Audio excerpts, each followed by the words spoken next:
In today's video, we are taking a look at using the Sigma 28-45 1.8 L mount on the Blackmagic 6K full frame as a studio lens. Now, I've been really excited to test this out because I've been moving to the Blackmagic 6K full frame as kind of my all-around, all-purpose camera.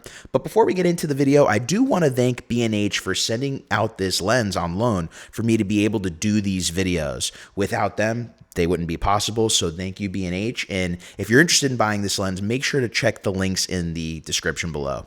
So first off, why am I using the 28-45 as a studio lens? Well, it is the spiritual successor to the 18-35, which was a really popular lens on crop sensor cameras, APS-C, Super 35. I used it a lot with my Red Komodo over the years, even my older Blackmagic cameras like the Pocket 4K with the speed booster and the Pocket 6K. We are currently filming on the 28-45 at 45 and at f1.8 with a variable ND filter at the minimal strength of ND2, and that's getting me in the right exposure. So first, I do need a monitor that I have right underneath the camera that not only shows me what my exposure looks like, but I can make sure that I'm in focus. Back in the day when I was using Blackmagic cameras, I would have to go up to the lens and I would have to kind of manual focus and look down on the monitor and see, oh, am I in focus? But the one thing Blackmagic has had for a while that I just never really utilized is there is touch single autofocus.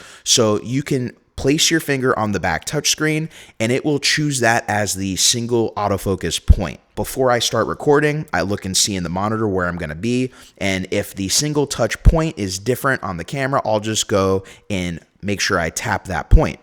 And then to control the point, I actually have one of the apps for the iPhone, and when I sit down, I'm in my seat, I just make sure I hit the autofocus button in the app, and voila, I'm in focus, and I'm not really moving around all too much, so not having continuous autofocus really isn't an issue. But I do need the monitor up here just to make sure that I am in focus at all times, and that's one of the things I've had to add to using the Blackmagic Cinema camera full frame versus using my older FX30 that did have a flip out screen and an overall smaller profile, but that is a crop sensor Super 35 camera, and this is a cinema camera. My overall first impressions on this lens are that if I only owned either a full frame E-mount camera or a full frame L-mount camera like this Blackmagic 6K and I didn't own any other cameras, picking up the 28-45 is an absolute must, just because at all focal lengths, you have professional image quality, even shooting wide open at f1.8. Since it's in the Sigma art family and the image quality is so good,